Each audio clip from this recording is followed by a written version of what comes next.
بسم اللہ الرحمن الرحیم۔ معزز سامعین کرام، السلام علیکم۔ داستان اسلام یوٹیوب چینل پر خوش آمدید۔ اللہ پاک سے دعا ہے کہ آپ سب کو اپنی حفظ و امان میں رکھے اور درازی عمر بالخیر عطا فرمائے، آمین۔ سامعین کرام، اس ویڈیو کا عنوان ہے رزق میں وسعت کے چند ذرائع، صلہ رحمی اور حسن سلوک۔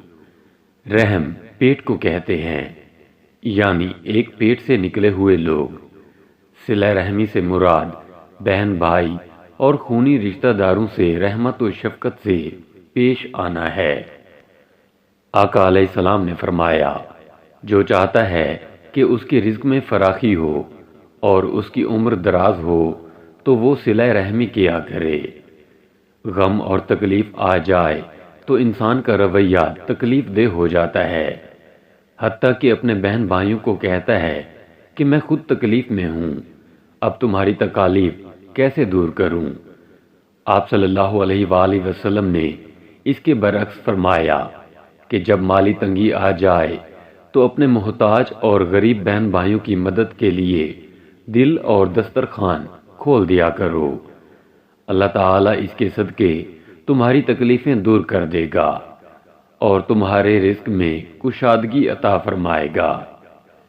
کسی تاجر یا صاحب ثروت کو مشکلات درپیش ہوں تو اسے ایک لمحہ بیٹھ کر ذرا سوچ لینا چاہیے کہ میرے غریب رشتہ دار یا عزیز و اقارب میں سے کون ایسا تھا کہ میں نے اچھے دنوں میں اس کی تکالیف دور نہیں کی۔ بس اس سوچ سے ہی اس کو نتیجہ سمجھ آ جائے گا۔ تنگ دستی کے زمانے میں اس لیے فراخی کرنے کا حکم ہے کہ اللہ تعالیٰ اس عمل کے صدقے سے ہمیں فراوانی عطا فرما دے گا۔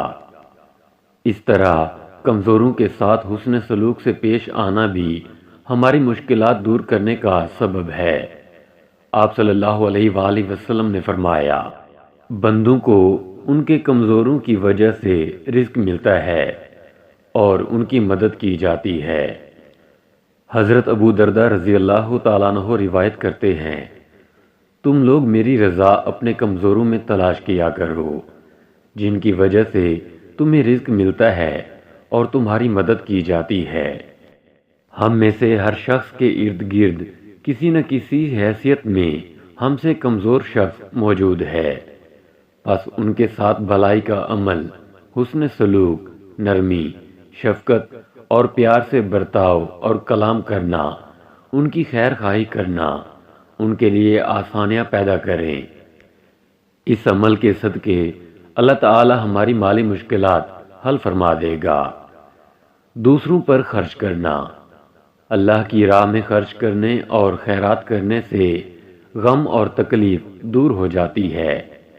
انسان کہتا ہے کہ میرے پاس کھانے کے لیے کچھ نہیں ہے تو میں تمہیں کیا دوں؟ سن لو، جو کچھ بھی ہے اسے اللہ کی راہ میں تقسیم کر دو، اللہ اس کے صدقے میں برکت عطا فرما دے گا اور فراخی و خوشحالی نازل فرمائے گا۔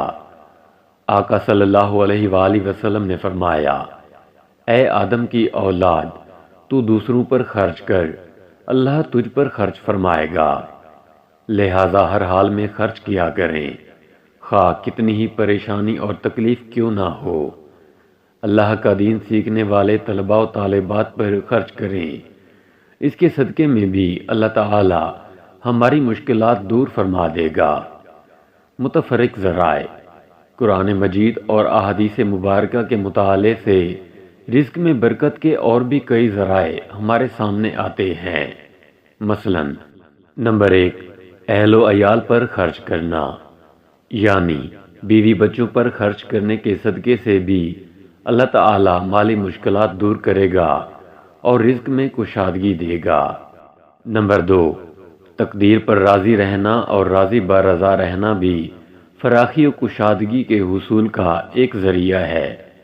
نمبر 3، الصبح اللہ کے احکامات کی روشنی میں رزق حلال کی تلاش میں نکلنا بھی خوشحالی کا سبب ہے۔ نمبر 4، رذائل اخلاق، یعنی جھوٹ، فراڈ، کرپشن، بد عہدی، سستی، کاہلی اور بے ایمانی سے اجتناب۔ نمبر 5، نماز قائم کرنا۔ نمبر 6، اخلاق حسنہ اختیار کرنا۔ نمبر 7، استقامت کا پیکر ہونا۔ نمبر 8، نظم و ضبط کا خوگر بننا۔ نمبر 9، بخل اور فضول خرچی سے اجتناب۔ نمبر 10، ظلم اور حق تلفی کرنے سے باز رہنا۔